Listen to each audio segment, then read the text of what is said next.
We often see procrastination as evidence of some kind of flaw within us. I often hear things like, oh, if only I was more motivated or more disciplined, if only I had more willpower. But what if, instead of being an all-encompassing force to be overcome, we started to see procrastination for what it really is? It's neither bad nor good. It's simply biology. Today I'm sharing the neuroscience behind procrastination and the 3 things you can do to embrace your procrastination and move with it, rather than expending energy railing against it. Let's get started, shall we? Well, hello, beautiful people, and welcome to the Project Joyful podcast. I'm your host, Tracy Tutty, your medical herbalist and high performance coach. So, hey, Project Joyful isn't just about being happy. It's about consciously creating a life you love. It's about remembering how to reconnect with your soul-centered joy. You know, that joy that comes from doing what you love, from living on purpose, and from being in a life that allows you to experience deep joy moment by moment. So hey, let's get started, shall we? Procrastination is often seen as the enemy, the reason for not getting what we want. It's a paradox because procrastinating always gives us exactly what we want. Often we just don't realise where we're aiming. Rather than beating yourself up for procrastinating, what if you used it for your benefit? It's not a good or a bad thing. It's simply an opportunity for exploration and insight. And sometimes, when you think you're procrastinating, it turns out that you were doing something entirely different all along. Many of my clients seek me out because they want to get some help to get that next best thing, whether it's that promotion or that project or that dream job. Or sometimes it's because they want the thing, but for some reason they're not being the person who does the things that gets the thing. What's that about, they ask? They've read about being disciplined, they've visualized being motivated, they've picked out the reward at the end of the line. Maybe it's a lack of willpower. Or could it be my favorite sneaky saboteur? It's just not meant to be. All of those things help, but they're not the antidote to procrastination. The first thing to check in on is whether you're facing procrastination. Procrastination is the symptom. It shows up in our life by us not doing the things or saying the thing or doing what we need to do to get the thing done. But it's normal. It's part of our biology and it happens to everybody.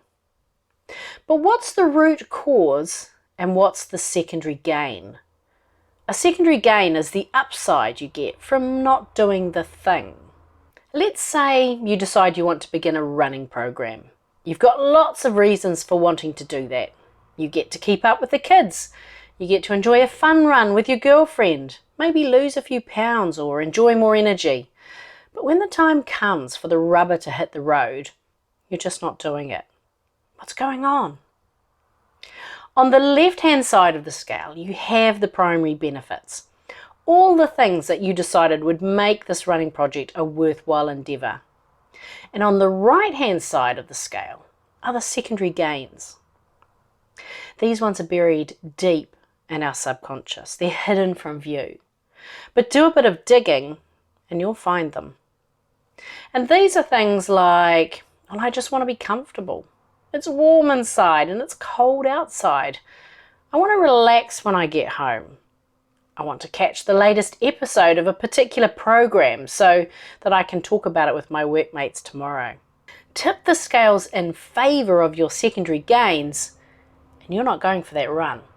So before you even commit to lacing up those shoes, spend some time getting clear on those secondary gains and find a way to mitigate them or find another way to meet them with something that doesn't involve sitting on the couch when you're meant to be out running. The other option, and this is an and rather than a or do this, the other option is to pile in with some more primary benefits or increase the importance of those primary benefits so that the scales tip in favour of your primaries. It makes your project a no-brainer because you've upped the primary benefits and you've drained the intensity of the secondary gains. The next thing to check is the root cause of the procrastination. So let's start with the precursors. Do you have the resources you need to do this thing? Do you have the energy to get this thing done? Sometimes what feels like procrastination is simply that we just don't have enough gas in the tank right now. How are your energy levels? What does your body need most right now? Sometimes the answer to this question is to rest. Okay, so you've recalibrated your primary benefits and your secondary gains so that your primary benefits outweigh your secondary gains. You've assembled your resources, you're taking care of your body, and you have the energy to get the job done. So how come you're still procrastinating, I hear you ask? Well, my friends, it's called fear. And for those of you in the "it's just not meant to be" camp, that's also called fear. Now, this fear is normal and it's biological. So why do we beat ourselves up about it? This fear state has kept us alive since our hunting and gathering times. Our mind knows that our greatest chance of survival lies with predictability. This thing or event or environment, it's exactly the same as last time. And I didn't die last time, so I'll survive this time. Job done. Except we're hardwired to evolve, and evolution requires us to experience something new. Our mind hates that.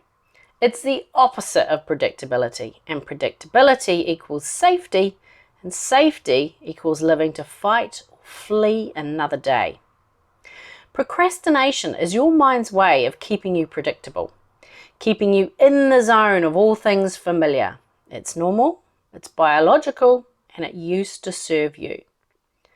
Beating yourself up for procrastination is like beating yourself up for breathing. It's just something that's part of your biology. Both serve a purpose in keeping you alive. So next time you find yourself procrastinating, rather than telling yourself you just need more discipline or more willpower or more motivation, give yourself some grace and check in on these 3 things. Number 1, what are my secondary gains here? In the game of tug and war, who will win? My primary benefits or my secondary gains? Number 2, do I have the resources I need to do the thing or have that conversation? And number 3, what fear flavor is my procrastination highlighting for me? What can I do in this moment to take my first baby step into the unfamiliar? Sending you lots of love. Bye for now. Hey, thanks for listening to today's podcast. Can I ask you a favour? If our conversation spoke to you today, could you please take a moment to leave a 5-star review? Your review will help people discover this podcast, and together we can create a world where there's even more love and more laughter. And if you want to hear more from the Project Joyful podcast, just click the subscribe button. Bye for now.